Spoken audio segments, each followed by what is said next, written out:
Ceci, c'est le crâne d'un homme des années 1870. Les dents sont tombées, la mâchoire est tordue, desséchée et pleine de trous. Et la personne à qui cela appartenait a clairement beaucoup souffert. Voici une photographie d'une femme qui, selon les rapports, a spontanément pris feu et est morte. Et ceci s'appelle un feu follet. Certaines personnes pensent donc qu'il s'agit de l'âme ou de l'esprit qui s'échappe de la tombe et monte au ciel. Et ceci, c'est ce qui les relie tous ensemble. On l'appelle parfois l'élément du diable. Beaucoup de gens dans le monde sont religieux. C'est une pratique qui apporte paix et but aux gens, tant qu'elle n'est pas imposée aux autres ou utilisée pour justifier des choses horribles. Personnellement, je n'y vois aucun problème, même si je suis moi-même pratiquement athée. Mais associer la religion à sa logique est, selon moi, une très mauvaise idée. Mélanger la religion avec son système de logique conduit souvent à l'incapacité d'établir la cause et l'effet. Ou cela vous amène à établir une relation de cause à effet entre deux choses alors qu'il n'en existe aucune. Ceci est en partie dû au fait que le cerveau humain n'est pas aussi complexe et brillant que nous aimons le croire, et il est friand de motifs. Alors nous voyons des choses qui ne sont pas liées et nous les relions pour satisfaire notre stupide néocortex. En observant rapidement les différences entre les cerveaux de mammifères, on le constate. La principale différence entre le cerveau humain et la plupart des autres, c'est cette partie condensée en forme de saucisse ici. Ceci s'appelle le néocortex, et parmi ses différentes fonctions, l'une d'elles est la reconnaissance des motifs. Maintenant, le cerveau humain possède un néocortex bien plus grand que celui de n'importe quel autre animal sur la planète. Notre capacité à percevoir des motifs dépasse largement celle des autres animaux. Tous les animaux peuvent apprendre des motifs.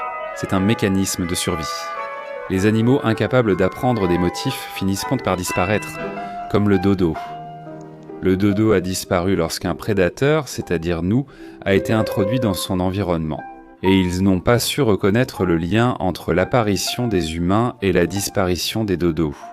Ils ne se sont jamais enfuis, donc on les a tous mangés. Notre capacité à repérer les schémas explique en partie notre survie. Par exemple, certains animaux ne peuvent peut-être pas expliquer pourquoi un feu commence soudainement dans une forêt sèche par une journée venteuse. Un humain regarderait cela et dirait « Tiens, peut-être que si je frotte des bâtons secs ensemble comme ces arbres, la même chose va se produire à nouveau. » Cela nous paraît très simple, mais c'est parce que cela nous vient naturellement. C'est aussi malheureusement un défaut, car cela nous pousse à faire des déductions qui ne sont pas fondées, comme éviter les chats noirs à l'approche de Halloween ou porter des maillots porte-bonheur quand on regarde jouer son équipe préférée. Je suis sûr que tous les fans de sport ont déjà dit qu'ils portent malheur à leur équipe et que la regarder jouer la fera perdre. La religion fonctionne presque exclusivement selon ce principe. Ainsi, quand il arrive quelque chose de bien, c'est la volonté de Dieu. Quand il arrive quelque chose de mal, il agit mystérieusement. C'est aussi pour cela que des chansons restent coincées dans votre tête. C'est presque toujours une chanson dont vous ne connaissez pas toutes les paroles et dont vous ne connaissez qu'une partie entraînante du refrain. Si vous apprenez les paroles et que vous la chantez en entier, votre cerveau de saucisse sera satisfait et elle sortira de votre tête. La viande de saucisse de notre cerveau a besoin de voir des motifs et en crée parfois pour se satisfaire. Et même si tout cela peut sembler être un long discours décousu et insensé, je vous promets que cette idée va revenir plus tard. Il y a des centaines d'années, la science croyait qu'on pouvait transmuter un élément en un autre. Le plus souvent, l'alchimie visait à transformer du plomb en or. Pour des raisons qui, j'espère, sont évidentes, ils n'y sont jamais parvenus. Mais l'alchimie était une pratique largement répandue jusqu'à ce qu'elle cède finalement la place à la chimie moderne. L'alchimie a eu moins de succès et a été remplacée par la chimie en raison de son insistance à intégrer la spiritualité dans le processus scientifique. Les alchimistes croyaient qu'ils pouvaient canaliser l'énergie et l'esprit de Dieu pour transmuter les choses. Pourquoi ? Tais-toi, c'est tout. Une fois qu'ils ont abandonné l'idée que Dieu et les esprits avaient en quoi que ce soit à voir avec les réactions chimiques, ils ont commencé à devenir bien meilleurs pour les créer. Cependant, cela ne les a pas empêchés de découvrir des choses par accident. L'alchimiste allemand Henning Brand a décidé en 1660 qu'il pourrait probablement créer de l'or en faisant bouillir sa propre urine. Évidemment, cela n'a pas fonctionné, mais ce qu'il a créé, c'est le phosphore. Il a d'abord été déçu par sa découverte qui n'était pas de l'or, jusqu'à ce que le soleil se couche et qu'il remarque que cela brillait dans le noir. À l'époque, on devait allumer un feu pour s'éclairer après le coucher du soleil. Donc, cette nouvelle pâte d'urine phosphorescente était une vraie curiosité. Il a vendu sa recette d'urine bouillie à un certain Kraft, qui a ensuite rencontré Robert Boyle en Angleterre. Voilà, Kraft et Boyle. Ils étaient plutôt copains et ils aimaient bien discuter, papoter. Attendez, déjà papoter, c'est l'équivalent britannique de discuter, au cas où vous ne seriez pas sûr.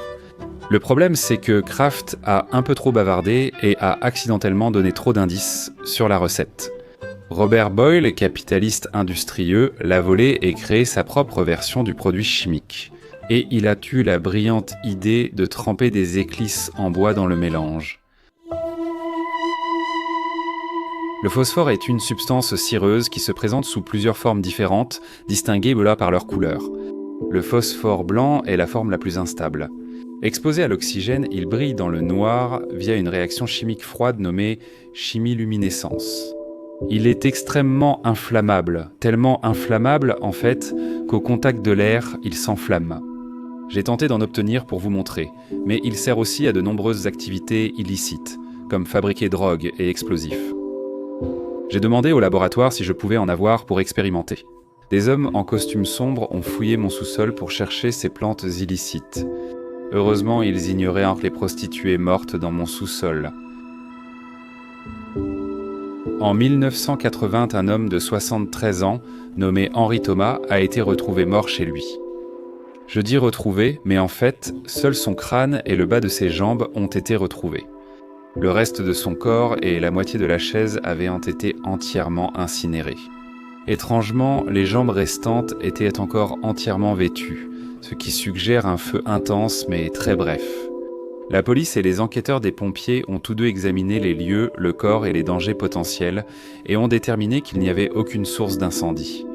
Et ils ont conclu, en l'absence de toute autre explication, qu'il avait simplement pris feu spontanément et était mort.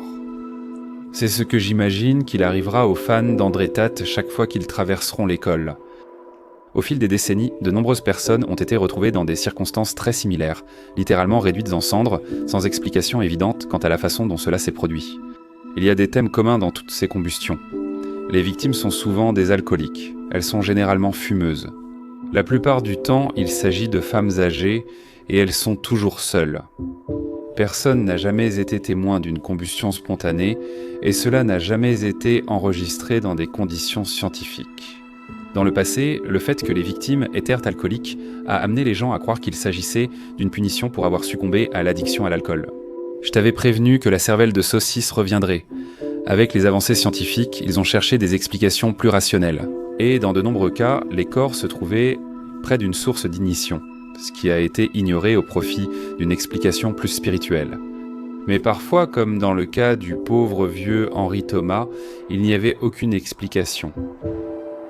Il a été constaté que des microbes peuvent transformer les phosphates ordinaires présents dans la nourriture en produits chimiques phosphines réactifs qui peuvent s'enflammer spontanément, tout comme le phosphore blanc.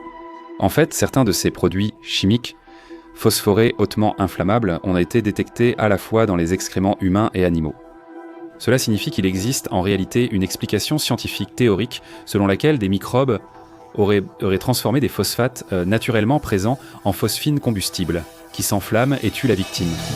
Quand on considère que la plupart des victimes sont des alcooliques et des fumeurs, l'alcool étant un excellent accélérant et la cigarette une très bonne source d'ignition. Cela pourrait en fait être une véritable explication scientifique pour la supposée combustion spontanée. Je dois cependant préciser que c'est une explication très peu probable. La raison probable du mystère entourant ces décès est qu'à l'époque où la religion était plus influente, on les attribuait simplement à une force spirituelle. alors qu'en réalité c'était probablement dû à un accélérant quelconque qui provoquait l'incendie, lequel devenait ensuite indétectable.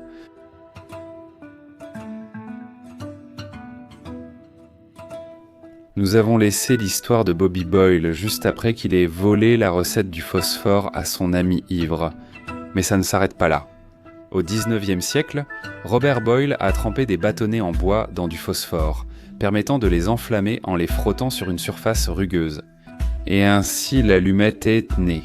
C'était un vrai bouleversement. À l'époque, allumer un feu chez soi était encore très difficile. Cela pouvait prendre plusieurs minutes, surtout dans les maisons britanniques du XIXe siècle pleines de courants d'air. Les allumettes ont rendu ce processus instantané, et cela a rendu Robert Boyle instantanément riche. Pour fabriquer les allumettes, ils utilisaient les usines remplies de personnes debout devant des sortes d'auges remplies d'eau chauffée. À l'intérieur, l'eau chauffée contenait un mélange de phosphore blanc et de quelques autres produits grands chimiques également. Les ouvriers trempaient ensuite leur bâtonnet d'allumettes dans le mélange et le laissaient en sécher. C'était un travail de 14 heures par jour dans des usines humides et mal ventilées. Et le liquide chauffé avec lequel ils travaillaient produisait en réalité des vapeurs de phosphore, que les ouvriers respiraient pendant 14 heures par jour sans aucune ventilation. C'est là que ça devient vraiment horrible. Vous voyez, respirer des vapeurs de phosphore provoque une ostéonécrose, ce qui est un autre nom pour la mort des os. Vous auriez d'abord mal aux dents, puis elles pourriraient et tomberaient, même avec une bonne hygiène, ce qui était rare à l'époque. Ensuite, votre visage enflerait et prendrait des formes grotesques, et vous développeriez des abcès tout le long de votre mâchoire, qui suinteraient un pu à l'odeur très nauséabonde. Il n'y a pas beaucoup de photos des personnes atteintes à l'époque parce que cela remonte à très longtemps, mais j'ai trouvé ces photos fascinantes. Lors d'une étude dentaire sur des personnes atteintes de la même condition, à la suite de la fabrication de méthamphétamine, qui utilise également du phosphore dans le processus et crée du gaz phosphine. Tenez, regardez.